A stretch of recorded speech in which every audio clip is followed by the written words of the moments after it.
เบิ่งอันสถานีรถไฟเด้อสถานีรถไฟหลวงพระบางเด้อ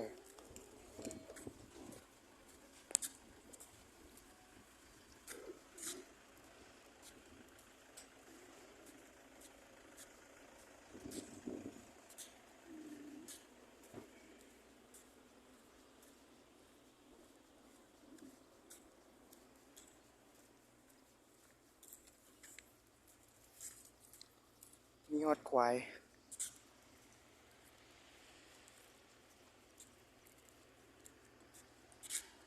แค่กำลังเข้า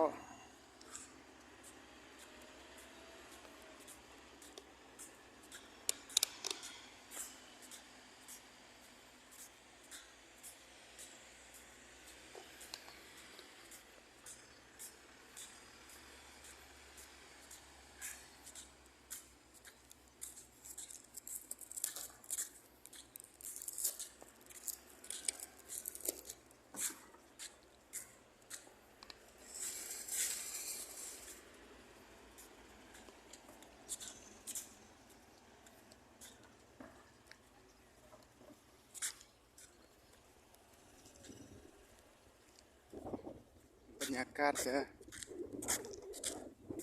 เงินเบื้องขึ้นเบื้องลงลูกค้ากำลังนั่งรถหารถ